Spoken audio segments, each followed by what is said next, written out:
ભાવનગર જિલ્લાના ગારિયાધાર તાલુકાના રૂપાવટી ગામમાં આ દિવસો ભક્તિ, સેવા અને શ્રદ્ધાનો અદ્ભુત સંગમ જોવા મળી રહ્યો છે. નકળંગ ધાંગ રૂપાવટી ખાતે શ્રી રામદેવજી મહારાજના નૂતન મંદિરને ત્રિદિવસીય મૂર્તિ પ્રાણ પ્રતિષ્ઠા મહોત્સવને લઈને સમગ્ર ગામ ભક્તિમય બની ગયું છે. શ્રી શામળા રામા મંડળ રૂપાવટી તથા સમસ્ત ગ્રામજનોનો સહયોગથી યોજાયેલા આ દિવ્ય મહોત્સવમાં દૂર દૂરથી ભક્તો મોટી સંખ્યામાં ઉમટી પડી રહ્યા છે.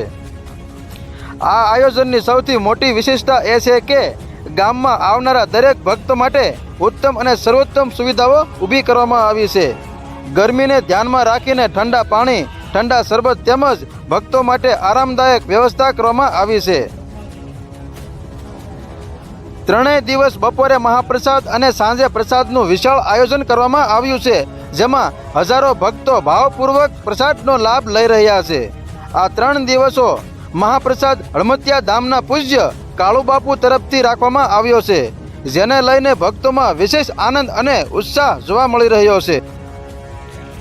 નકળંગ ધામનો સમગ્ર પરિસર ભવ્ય સજાવટ, લાઇટિંગ અને ભક્તિમય વાતાવરણથી ઝગમગી ઉઠ્યો છે. ભજન, સંતવાણી, રામાપીરના દિવ્ય આખ્યાન, વૈદિક હવન અને સંતો મહંતોના આશીર્વાદથી સમગ્ર વિસ્તાર આધ્યાત્મિક રંગમાં રંગાઈ ગયું છે. આ પ્રસંગે પૂર્વ ધારાસભ્ય કેશુભાઈ નાકરાણી પણ ખાસ હાજર રહ્યા હતા અને સમગ્ર આયોજનની પ્રશંસા કરી હતી. રૂપાવટી ગામે ભક્તિ સાથે સેવા અને સંસ્કારનો અનોખો દાખલો પૂરો પાડ્યો છે, જ્યાં આવનારા દરેક ભક્ત માટે દિલથી સ્વાગત અને ભવ્ય વ્યવસ્થા કરવામાં આવી છે. રૂપાવટી ગામનો આ મહોત્સવ માત્ર ધાર્મિક કાર્યક્રમ નથી, પરંતુ ગામની એકતા, સેવા ભાવના અને સંસ્કૃતિનું જીવંત ઉદાહરણ પૂરું પડ્યું છે.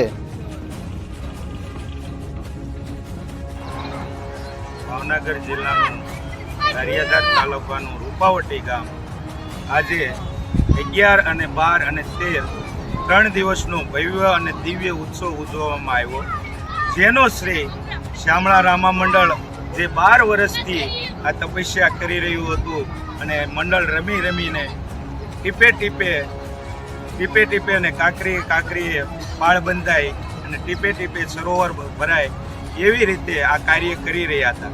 ત્યારે આપણો આ અવસર આવ્યો અને આ અવસરને સફળ બનાવવા માટે ગ્રામજનોએ પૂરી જહેમત ઉઠાવી અને ગ્રામજનો એકત્રિત થયા અને સુરતના ગ્રામજનો દ્વારા અને ગામના ગ્રામજનો દ્વારા દાતાશ્રીએ ખૂબ તન, મન અને ધનથી સેવા આપી અને આ કાર્યક્રમ લગભગ મને એવું લાગે છે કે રૂપાવટી ગામની અંદર આ દરેક સમાજની, એટલે રૂપાવટી ગ્રામજનો જ આપણે કહીશું, જેમ કે રૂપાવટી ગ્રામજન આખું જ ભેગું થઈ અને આ કાર્યક્રમ કર્યો. પણ એનો જો શ્રેય કોઈને જાતો હોય તો વેલનાથ બાપાનો પરિવાર શ્રી શામળા રામા મંડળને જાય છે. એટલું કહી અને હું વાણીને વિરામ આપું છું. પણ સાથે આપણે જે ગામમાંથી આવી છીએ એનો નાદ કેમ ભૂલાય, તો શામળા બાપાની જય બોલશું. અને કાળુ બાપુ તરફથી 3 દિવસનો ભોજન પ્રસાદ આપવામાં આવ્યો, તો કાળુ બાપુના પણ આપણી ઉપર આશીર્વાદ રહ્યા છે. તો આપણે બાપાની જય બોલાવી અને આ 3 દિવસના કાર્યક્રમને અહીંયા સમાપન કરીશું. બોલો શામળા બાપાની જય, બજરંગદાસ બાપાની જય, આત્મારામ બાપાની જય.